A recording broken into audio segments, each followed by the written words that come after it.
Ugnay po ng nakatakdang pamamahagi ng 5,000 peso cash aid para po yan sa PUV drivers na apektado po ng mega oil price hike. Kausapin po natin si Department of Social Welfare and Development spokesperson ASEC Irene Dumlao. Magandang umaga po at welcome sa Balitang Hali.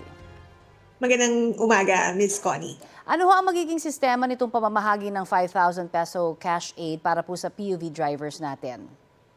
Well, Ms. Connie, alam naman natin itong mga drivers po natin nahihirapan na sa epekto nga ng pagtaas ng presyo ng petrolyo.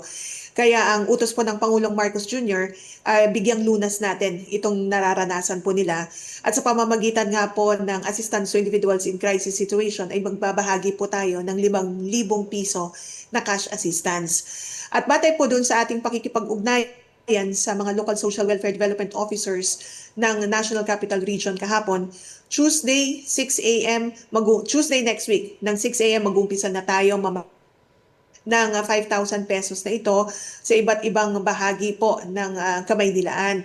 Ito po ay ginawa natin na kung saan tinukoy natin yung mga councilor districts per city and maglalagay po tayo ng payout sites kada district.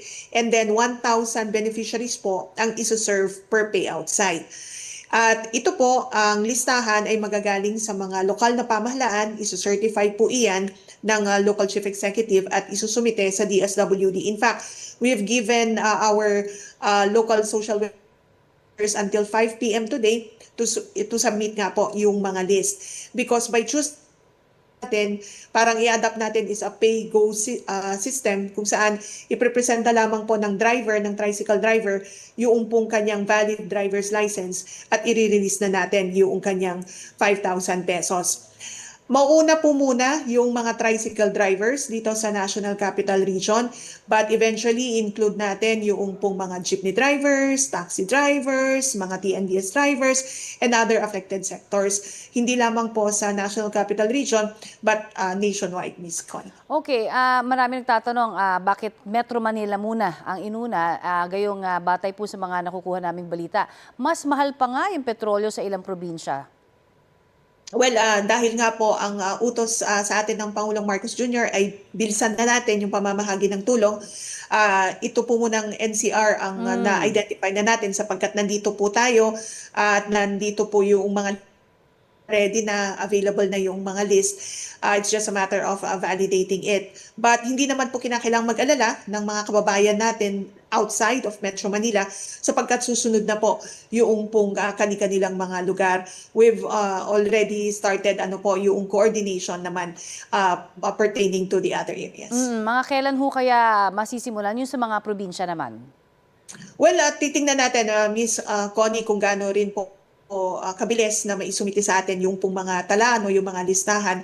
And of course, tayo naman ay in close coordination with the LTFRB para rin dun sa DOTR para din dun sa mga ibang mga talaan ng ating mga drivers. ASEC, paano daw matitiyak kaya na magagamit yung cash aid na ito sa tama? Lalo na ho, may iba ho kasi talagang nagagamit. Halimbawa, kung sinong kakilala sa LGU, mas malapit sa mga barangay tanod, ang mas mauuna daw nabibigyan.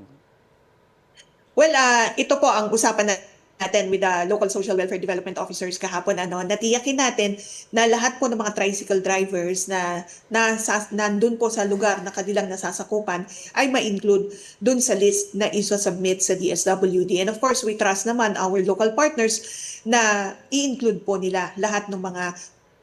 Ngayon po, kung halimbawa meron pang mga karagdagang mga hinaing at magsabi na hindi sila na-include, meron po kaming joint help desk na isi-set up sa mga payout centers, mga payout sites natin. So, doon po, pwede silang mag-submit ng kanila pong mga hinaing and we will immediately address this. Okay, sa pag-aproba naman po ng General Appropriations Act, di ba may anti-EPAL provision? Bawal yung mga politiko sa pamimigay po ng ayuda.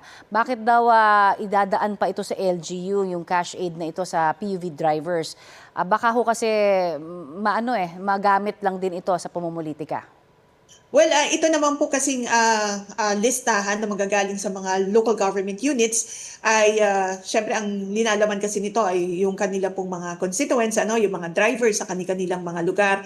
Ito naman po ay isa-certify ng mga local social welfare development officers as those really in crisis situation. Makakaasa naman po kayo na hindi naman po magiging selective yung targeting mechanism or yung selection process natin because meron naman po tayong mga pamamaraan gaya na nga na pagsiset up ng mga help desk to ensure na kapag may mga grievances or may mga other concerns ay agad po natin na matutugunan. Tama po doon sa may anti-EPAL provisions, kaya nga po titiyakin din natin na ma-insulate yung ating pamamahagi ng tulong from any political influences or interferences. Alright. Mapunta naman ho tayo sa assistance para sa mga apektado at pinauwing kababayan po natin dahil sa gulo sa Middle East. Isang bagsakan ba ang tulong na ibibigay lalo na doon sa mga nawalan ho ng trabaho? Ito ba ay in cash or iba pang mga tulong? Well, Ms. Connie, with regards naman yung mga repatriated natin ng mga OFWs, DSWD works closely with the DMW and the OWA. Kasi whole of government approach din yung isinasagawa natin dito na kung saan tumutulong tayo ang DSWD sa pagbibigay ng financial assistance, gayon din ng psychosocial interventions and other assistance sa mga kababayan po natin na umuwi mula sa Middle East. Isa po sa karagdagan na tulong na maaari natin ding maipabot ay yung Sustainable Livelihood Program nga. Kasi nauunawaan natin, Ms. Connie, na isa sa mga pangamba ng ating mga kababayan ay yung pag-uwi nila, wala na po silang pangkabuhayan.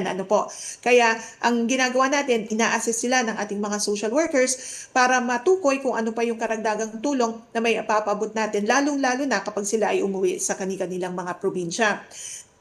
Also, kapag naghihintay pa sila ng kanila pong biyahe patungo sa kanila pong mga lugar, ay ino-offer din ng DSWD yung ating pong mga residential care centers na available subject to certain protocols po sa mga residential care facilities natin. Pwede po natin silang i-accommodate muna habang hinihintay yung kanilang araw ng pagbiyahe pauwi sa kanilang mga probinsya. But again, pag uwi nila, Ms. Connie, tinitiyak natin ma-assess din ang ating pong mga field personnel para sa karagdagang pangtulong as may be applicable.